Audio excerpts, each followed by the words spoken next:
Assalamualaikum warahmatullahi wabarakatuh. Selamat datang kembali di channel Belajar Aja. Di video kali ini kita akan membahas materi PPKN kelas 10 bab 7 Wawasan Nusantara dalam konteks Negara Kesatuan Republik Indonesia dengan subbab yang pertama, Wawasan Nusantara. Sebelum kita mulai belajar, mari dukung channel ini dengan klik subscribe.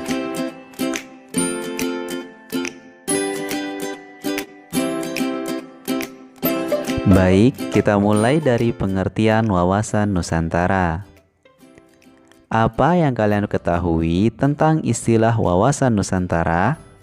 Pernahkah kalian membaca tentang literatur wawasan Nusantara? Jika belum, mari kita pelajari bersama-sama tentang wawasan Nusantara pada subbab kali ini. Nah, berdasarkan teori-teori tentang wawasan, latar belakang, falsafah Pancasila, latar belakang pemikiran aspek wilayah, aspek sosial budaya, dan aspek kesejarahan, terbentuklah satu wawasan nasional Indonesia yang disebut wawasan Nusantara, dengan rumusan pengertian yang sampai saat ini terus berkembang. Secara etimologis, wawasan Nusantara berasal dari kata wawasan dan Nusantara. Wawasan berasal dari kata wawas, dari bahasa Jawa yang berarti pandangan, tinjauan, dan penglihatan indrawi. Jadi, wawasan adalah pandangan, tinjauan, penglihatan, tanggap indrawi. Wawasan berarti pula cara pandang dan cara melihat. Kemudian, Nusantara berasal dari kata Nusa dan Antara. Nusa artinya pulau atau kesatuan kepulauan. Antara artinya menunjukkan letak antara dua unsur. Jadi, Nusantara adalah kesatuan kepulauan yang terletak antara dua benua, yaitu benua Asia dan Australia, dan dua samudra, yaitu Samudra Hindia dan Pasifik. Berdasarkan pengertian modern, kata Nusantara digunakan sebagai pengganti nama Indonesia. Sedangkan secara terminologis, wawasan Nusantara menurut beberapa pendapat sebagai berikut. Yang pertama, menurut Profesor Wan Usman, wawasan Nusantara adalah cara pandang bangsa Indonesia mengenai diri dan tanah airnya sebagai negara kepulauan dengan semua aspek kehidupan yang beragam. Yang kedua, menurut GBHN tahun 1998, wawasan Nusantara adalah cara pandang dan sikap bangsa Indonesia mengenai diri dan lingkungannya dengan dalam penyelenggaraan kehidupan bermasyarakat, berbangsa, dan bernegara. Yang ketiga, menurut kelompok kerja wawasan Nusantara untuk diusulkan menjadi TAP MPR yang dibuat di Lemhanas tahun 1999, yaitu cara pandang dan sikap bangsa Indonesia mengenai diri dan lingkungannya yang serba beragam dan bernilai strategis dengan mengutamakan persatuan dan kesatuan bangsa, serta kesatuan wilayah dalam penyelenggaraan kehidupan bermasyarakat, berbangsa, dan bernegara untuk mencapai tujuan nasional. Nah, berdasarkan pendapat-pendapat tersebut, secara sederhana wawasan Nusantara berarti cara pandang bangsa Indonesia terhadap diri dan lingkungannya. Wawasan Nusantara sebagai wawasan nasional Indonesia pada hakikatnya merupakan perwujudan dari Kepulauan Nusantara sebagai satu kesatuan pertahanan dan keamanan. Selain itu juga, wawasan Nusantara merupakan pencerminan dari kepentingan yang sama, tujuan yang sama, terpeliharanya persatuan dan kesatuan bangsa dan kesatuan wilayah Indonesia. Dengan kata lain, sebagai wawasan nasionalnya, wawasan Nusantara menjadi pola yang mendasari cara berpikir, bersikap dan bertindak dalam rangka menangani permasalahan yang menyangkut kehidupan bermasyarakat, berbangsa, dan bernegara. Kemudian kita masuk ke hakikat wawasan Nusantara. Hakikat wawasan Nusantara adalah keutuhan Nusantara dalam pengertian cara pandang yang selalu utuh menyeluruh dalam lingkup Nusantara demi kepentingan nasional.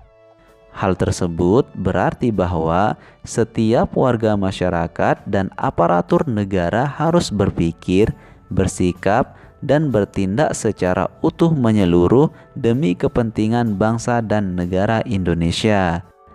Demikian juga produk yang dihasilkan oleh lembaga negara harus dalam lingkup dan demi kepentingan bangsa dan negara Indonesia tanpa menghilangkan kepentingan lainnya, seperti kepentingan daerah, golongan, dan perorangan.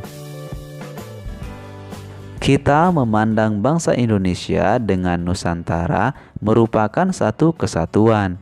Jadi, hakikat wawasan Nusantara adalah keutuhan dan kesatuan wilayah nasional. Dengan kata lain, hakikat wawasan Nusantara adalah persatuan bangsa dan kesatuan wilayah. Dalam GBHN disebutkan bahwa hakikat wawasan Nusantara diwujudkan dengan menyatakan Kepulauan Nusantara sebagai satu kesatuan politik, ekonomi, sosial budaya, dan pertahanan keamanan. Kemudian kita masuk ke asas wawasan Nusantara. Asas wawasan Nusantara merupakan ketentuan atau kaidah dasar yang harus dipatuhi, ditaati, dipelihara, dan diciptakan demi tetap taat dan setianya komponen pembentuk bangsa Indonesia terhadap kesepakatan bersama. Jika asas wawasan Nusantara diabaikan, komponen pembentuk kesepakatan bersama akan melanggar kesepakatan bersama tersebut, yang berarti tercerai-berainya bangsa dan negara Indonesia. Adapun asas wawasan Nusantara tersebut adalah sebagai berikut. Yang pertama, kepentingan yang sama. Ketika menegakkan dan merebut kemerdekaan, kepentingan bersama bangsa Indonesia adalah menghadapi penjajah secara fisik dari bangsa lain. Sekarang bangsa Indonesia harus menghadapi penjajahan yang berbeda. Misalnya, dengan cara adu domba dan memecah belah bangsa dengan menggunakan dalih HAM, demokrasi, dan lingkungan hidup. Padahal tujuan kepentingannya sama, yaitu tercapainya kesejahteraan dan rasa aman yang lebih baik daripada sebelumnya. Yang kedua, keadilan. Kesesuaian pembagian hasil dengan adil, jerih payah, dan kegiatan baik perorangan, golongan, kelompok, maupun daerah. Yang ketiga, kejujuran.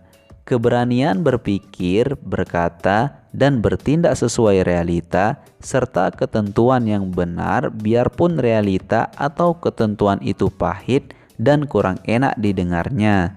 Demi kebenaran dan kemajuan bangsa dan negara, hal itu harus dilakukan. Yang keempat, solidaritas. Diperlukan kerjasama, mau memberi dan berkorban bagi orang lain tanpa meninggalkan ciri dan karakter budaya masing-masing. Yang kelima, kerjasama. Adanya koordinasi, saling pengertian yang didasarkan atas kesetaraan sehingga kerja kelompok, baik kelompok kecil maupun besar, dapat mencapai sinergi yang lebih baik. Dan yang keenam, kesetiaan terhadap kesepakatan bersama untuk menjadi bangsa dan mendirikan negara Indonesia yang dimulai, dicetuskan, dan dirintis oleh Budi Utomo tahun 1908, Sumpah Pemuda tahun 1928, dan proklamasi kemerdekaan 17 Agustus 1945. Kesetiaan terhadap kesepakatan ini sangat penting dan menjadi tonggak utama terciptanya persatuan dan kesatuan dalam kebinekaan. Jika kesetiaan ini goyah, dapat dipastikan persatuan dan kesatuan akan hancur berantakan. Nah, demikianlah pembahasan kita di subbab yang pertama dalam bab 7 ini. Dan untuk subbab yang kedua, ketiga, dan keempat akan dibahas pada video-video selanjutnya. Jadi, ikuti terus channel ini dengan klik subscribe dan nyalakan loncengnya. Semoga bermanfaat. Terima kasih. Wassalamualaikum warahmatullahi wabarakatuh.